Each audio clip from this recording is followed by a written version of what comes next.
अल्लाह ही अल्लाह किया करो, दुख न किसी को दिया करो, जो दुनिया का मालिक है नाम उसी का लिया करो। तकमीली तलबीना, ताकत, सेहत और शिफा के लिए सुन्नत और तिब्बे नबवी का बेहतरीन नुस्खा। नाजरीन, क्या आप भी खुशहाल मालदारों की तरह कामयाब बिजनेस करके हजारों और लाखों रुपए कमाना चाहते हैं? अगर आपकी हाँ है तो आज ही से अपने इलाके में तकमीली तलबीना का आसान बिजनेस करना शुरू करें और चंद ही महीनों में कामयाब बिजनेसमैन बनने के तरीके बेहतरीन तजुर्बों के साथ सीखें। बिजनेसमैन बनने का ये मौका कहीं आपके भी हाथ से चला न जाए, इसलिए अभी हमसे राब्ता करें 9890963757।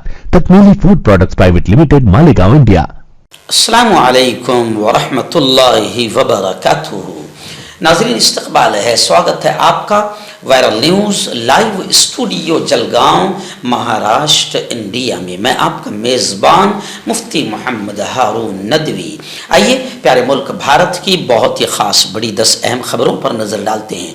लेकिन सबसे पहले मैं अपील करूँगा कि जो साथी नए हैं और अभी तक इस बेबाक सच्चे चैनल से जुड़े नहीं हैं, अगर आप चाहते हो कि आपको मुल्क भारत की और पूरी दुनिया की सही और सच्ची खबरें देखने और सुनने को मिले तो फिर आप इस चैनल से जुड़ जाइए। सब्सक्राइब कर लीजिए हमारे इस चैनल को, बेल आइकॉन घंटी के बटन को भी दबा दीजिए ताकि हमारी हर वीडियो, हर खबर आपको आपके मोबाइल पर मिल सके। और हाँ नाजरीन, हम हर रोज़ एक अपील करते हैं कि प्लीज़, एक प्राइवेट चैनल है और चैनल चलाने के लिए पूरी एक टीम काम करती है, बड़ा रुपया पैसा खर्च होता है। अगर आप चाहते हो कि ऐसे चैनल जो जुल्म और जालिमों के खिलाफ बेबाक अंदाज में बोल रहे हैं, अगर आप चाहते हो कि ऐसे चैनल मजबूत हों तो प्लीज़ आप चैनल की फाइनेंशियल हेल्प, माली ताउन, माली मदद ज़रूर कीजिए। स्क्रीन पर आप नज़र डालें, हमारे चैनल का बैंक अकाउंट नंबर भी दिया गया है। और अगर आप ऑनलाइन पैसा भेजकर मदद करना चाहते हैं तो गूगल पे, फ़ोन पे और पेटीएम तीनों का एक ही नंबर है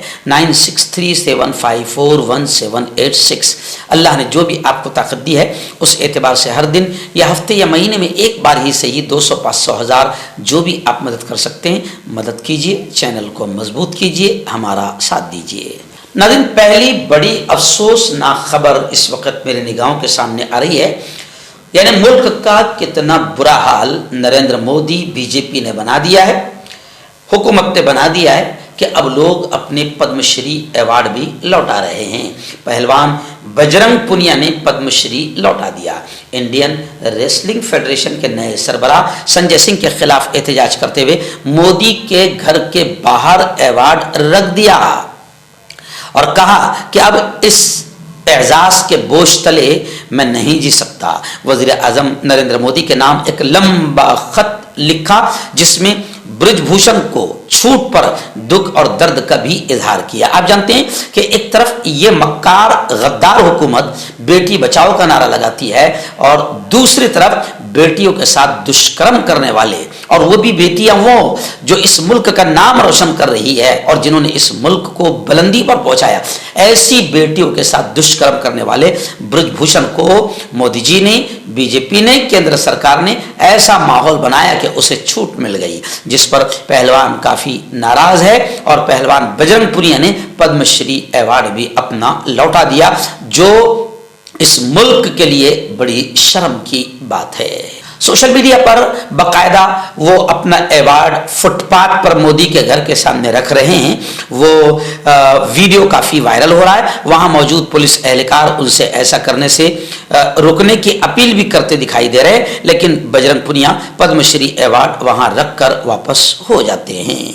आइए नाज़रीन, दूसरी बड़ी अफसोसनाक खबर आपको मालूम है कि इस मुल्क में पहली मरतबा ऐसा हुआ कि 150 के करीब मेंबरान पार्लियामेंट सस्पेंड कर दिए गए। यानी आप समझ सकते हैं हिटलर और तानाशाह का रिकॉर्ड मोदी जी ने तोड़ दिया, केंद्र सरकार ने तोड़ दिया।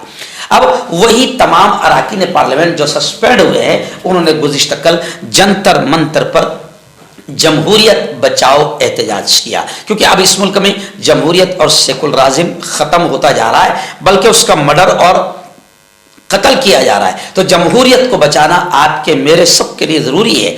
इसी की बेदारी के लिए बाकायदा गुज़िश्ता कल अरकान पार्लियामेंट जो सस्पेंड कर दिए गए उन्होंने जंतर मंतर पर जमहूरियत बचाओ एहतजाज किया, आंदोलन किया। और इंडिया अलायंस के तमाम लीडरान उस वक्त मौजूद थे। इंडिया अलायंस के लीडरान ने मुल्क में फैली नफरत मुल्क में फैली महंगाई और बेरोजगारी के खिलाफ भी आवाज उठाई। एक्चुअल में आप जानते हैं कि बीजेपी सिर्फ नफरत फैलाकर, वो जो अंग्रेजों वाली नापाक हरकत थी, डिवाइड एंड रोल, लड़ाओ और राज करो, वही नीच हरकत करके मोदी सरकार पूरे मुल्क में नफरत फैला रही है और महंगाई और बेरोजगारी बढ़ गई है। इसको दबाने के लिए अपनी रखेल गोदी मीडिया को इस्तेमाल कर रही है और गोदी मीडिया बड़ी बड़ी अहम खबरों को नहीं दिखा रहा है। इसलिए आपका मेरा फर्ज बन जाता है कि जमहूरियत बचाओ और इसी तरीके से गोदी मीडिया से मुल्क को बचाओ। आइए नाज़रीन, उत्तर प्रदेश से बड़ी अफसोसनाक खबर आ रही है। उत्तर प्रदेश से वैसे भी अफसोसनाक की खबरें आती है जब से योगी आदित्यनाथ बैठा है, तो अब ये भी देखिए खबर कैसे आ रही है कि जंगल में ले जाकर एक छात्र को हम जमात साथियों ने शराब पीने पर मजबूर किया और नंगा करके उसकी पिटाई की। उत्तर प्रदेश के झांसी में 10वीं जमात के तालिब इल्म को मुबैना तौर पर उसके हम जमात साथियों ने मारपीट किया, बरहना कर दिया, नंगा कर दिया और शराब पीने पर मजबूर किया। पुलिस ने गुज़िश्ता कल ये बात बताई। इस तालिब इल्म को उसके दोस्तों के साथ शहर के एक सुनसान इलाकों में ले जाया गया और फिर उसके साथ मारपीट की गई, उसे नंगा किया गया और उस साथियों ने उसे शराब पीने पर भी मजबूर किया। आइए नाज़रीन, इस वक्त लखनऊ से हमारे रिपोर्टर जीशान इलाही ने बताया कि लखनऊ के अकबर नगर के रहने वालों को बड़ी राहत मिल गई, क्योंकि अदालत ने 1400 घरों पर जो योगी आदित्यनाथ का आतंकवादी बुलडोजर चलने वाला था, उन 1400 घरों पर इनहदामी कार्रवाई अदालत ने उस पर रोक लगा दी। लखनऊ में कुकरेल के नदी किनारे आबाद अकबर नगर के मकीनों को अदालत से बड़ी राहत मिल गई है। अदालत ने इनहदामी कार्रवाई पर रोक लगा दी है।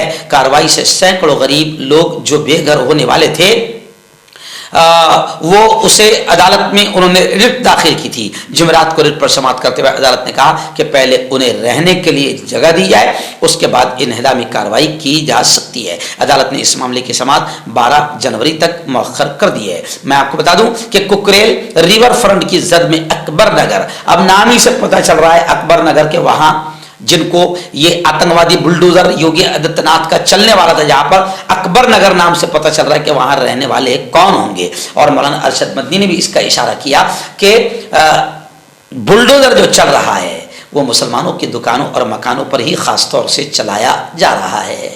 आप जानते हैं कि अयोध्या में 22 जनवरी को राम मंदिर का ओपनिंग होने वाला है और राम मंदिर के नाम पर रोटियां खाने वाले योगी आदित्यनाथ और मोदी ये पूरी कोशिश कर रहे हैं कि राम मंदिर के नाम पर रोटियां खाई जाए और अगला इलेक्शन जीता जाए। जी हाँ, अब फिलहाल खबर यह आ रही है कि अयोध्या में राम मंदिर की ओपनिंग से पहले योगी आदित्यनाथ का हुक्म आ गया कि न होटल न धर्मशाला, तमाम पेशगी बुकिंग कैंसिल। इस प्रोग्राम से पहले सीएम योगी आदित्यनाथ ने एक जायजा मीटिंग ली है और उसमें क्लियर आदेश दिया है कि 22 जनवरी को आम लोग अयोध्या में न तो होटल बुक कर सकेंगे और न ही उन्हें धर्मशाला में कमरा मिल सकेगा। इसके अलावा तमाम प्री बुकिंग को फौरी असर से मंसूख करने की हिदायत दे दी गई है। अयोध्या में 22 जनवरी को इफ्तिताह होने वाले राम मंदिर को लेकर रियासती हुकूमत चौकस है और तमाम ओहदेदारों को सख्त हिदायत दे दी गई है। अब न होटल न धर्मशाला, तमाम पेशगी बुकिंग, एडवांस बुकिंग भी कैंसिल कर दी गई है। आइए नाज़रीन, दूसरी फिर एक और बड़ी अफसोसनाक खबर मेरी निगाहों के सामने आ रही है। आप जानते हैं कि मुल्क के वो खिलाड़ी जिन्होंने मुल्क का नाम रोशन किया, वो भी धीरे धीरे बाकायदा इस्तीफा दे रहे हैं। यानी इतने बुरे दिन मोदी जी ने किसी को नहीं छोड़ा, हर वर्ग को रोड पर लाकर आंदोलन करने पर मजबूर कर दिया। खैर, साक्षी मलिक, जी हाँ, एक खिलाड़ी है। साक्षी मलिक ने रिटायरमेंट का फैसला ले लिया। अब साक्षी मलिक के रिटायरमेंट को लेकर लोग काफी नाराज है, अपोजिशन भी नाराज है और कांग्रेस ने तो यहां तक कह दिया कि साक्षी मलिक का रिटायरमेंट का फैसला खेलों की दुनिया के लिए सियाह दिन, ब्लैक डे है। और कांग्रेस ने ये डिमांड किया है कि हुकूमत को इसका जवाब देना चाहिए, क्योंकि हुकूमत इसका जवाब दें कि क्यों आखिर लोग इस्तीफे दे रहे हैं और क्यों आखिर खिलाड़ी रिटायरमेंट ले रहे हैं और क्यों आखिर खिलाड़ी अपने पद्मश्री अवार्ड भी वापस कर रहे हैं। कांग्रेस ने कहा कि मुल्क की ये मजलूम बेटियां, जो पहलवान बेटियां 1.5 साल तक जिन्होंने आंदोलन किया, ये पहलवान बेटियां आज मोदी हुकूमत से सवाल कर रही है कि उनके साथ होने वाली नाइंसाफी पर तुम खामोश क्यों हो। हालांकि मोदी जी हमेशा अपने मन की बात में बड़बड़ करते रहते हैं, जी हाँ, लेकिन इन बेटियों के साथ नाइंसाफी पर खामोश क्यों हैं। मुल्क की पार्लियामेंट, सदर जमहूरिया, वजीर आजम, लोकसभा के स्पीकर, राज्यसभा के चेयरमैन और खेलों की शख्सियात आखिर इन तमाम चीजों पर और नाइंसाफियों पर खामोश क्यों है। कांग्रेस ने यह सवाल किया है।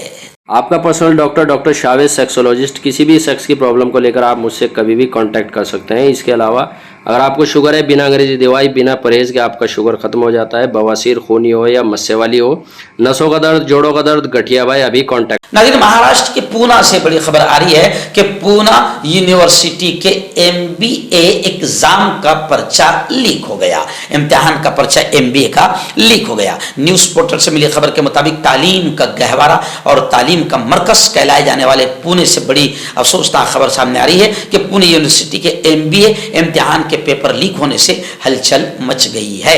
इब्तदाई इत्तला मिली है कि पुणे यूनिवर्सिटी की तरफ से कराए जाने वाले MBA के एक मजमून का सवालनामा लीक हो गया, इसलिए अब उन तलबा को एक बार फिर इम्तिहान देना होगा। यह सब चौंका देने वाला वाकया पुणे की सावित्रीबाई फुले यूनिवर्सिटी में MBA के इम्तिहान के दौरान पेश आया। और पेपर लीक का यह वाकया पुणे के चिखली के DY पाटिल कॉलेज में पेश आया। इंतजामिया ने बताया कि तमाम केसेस की छानबीन के बाद जिम्मेदारों के खिलाफ कानून के मुताबिक कार्रवाई की जाएगी। बताया जा रहा है कि लीक हुए पेपर 26 दिसंबर को सुबह 10 बजे से 3:15 बजे तक दोबारा लिए जाएंगे। मर्दाना ताकत हासिल करें 72 घंटों के अंदर, वो भी जड़ी बूटियों द्वारा। हकीम याकूब खान से कांटेक्ट करें, जो कि 75 सालों से हिकमत कर रहे हैं। इसके अलावा जोड़ों में दर्द, गुर्दों में पथरी, शुगर, खुजली, ल्यूकोरिया का गारंटी से इलाज किया जाता है। अभी कांटेक्ट। नाज़रीन, महाराष्ट्र के लातूर से बड़ी दर्दनाक खबर आ रही है कि लातूर में एक ट्रैक्टर और एक कार की जबरदस्त भिड़ंत हुई, टक्कर हो गई। और यह टक्कर इतनी खतरनाक थी कि ड्राइवर समेत 3 टीचर्स, 3 असातिज़ा की मौके पर ही, जगह पर ही मौत हो गई। हादसे में मरने वालों में 3 जिला परिषद स्कूल के टीचर है। वाकई की इत्तला मिलते ही पुलिस मौके पर पहुंच गई और तमाम लाशों को औसा के देही अस्पताल भेज दिया गया। हादसे में हलाक होने वालों के नाम बाबा पठान, जयप्रकाश और संजय रंदेव राजू भगवान हैं। ओसा ताल्लुके के शिवली से ओसा की तरफ आ रही तेज रफ्तार कार ने ट्रैक्टर को जोरदार टक्कर मारी। ये जुमा की आधी रात यानी तकरीबन 1:15 बजे ओसा के करीब साई प्रसाद होटल के सामने यह हादसा पेश आया। नाज़रीन, झारखंड से एक बड़ी खबर आ रही है, जी हाँ, कि नक्सलियों ने रेलवे ट्रैक को उड़ा दिया। जी हाँ, नक्सलियों ने रेलवे ट्रैक को उड़ा दिया। झारखंड के चक्रधरपुर डिवीजन में ट्रेनों की आमदरफ्त मुतासिर हो गई। ममनुआ बैन नक्सली तंजीम CPI माऊ नवाज के नक्सलियों ने जुमेरात की रात तकरीबन 11 बजे बम धमाका करके रेलवे ट्रैक को उड़ा दिया। इसकी वजह से चक्रधरपुर रेलवे डिवीजन के हावड़ा मुंबई में रेलवे लाइन पर ट्रेनों का ऑपरेशन ठप होकर रह गया है। अगला दिन बड़ी खबर आ रही है मुंबई से। जी हाँ, मुंबई के एडिशनल म्युनिसिपल कमिश्नर का बड़ा बयान आया है। उन्होंने कहा है कि मुंबई को कोरोना से कोई खतरा नहीं। मुल्क में कोरोना के नए ज़ेले किस्म के मरीज पाए जाने के बावजूद कोरोना इन्फेक्शन का कोई नया खतरा मुंबई को नहीं। आम लोगों से रजाकाराना तौर पर मास्क का इस्तेमाल करने की अपील की गई है। अगरचे के मुल्क में ओमिक्रॉन के नए ज़ेले किस्म के केसेस सामने आने के बावजूद मुंबई में कोरोना इन्फेक्शन का कोई नया खतरा नहीं है। मुंबई में गुज़िश्ता 4 महीनों में कोरोना से सिर्फ 1 मरीज की मौत हुई है। एडिशनल म्युनिसिपल कमिश्नर ने साफ तौर से कहा कि मुंबई को कोरोना से कोई खतरा नहीं।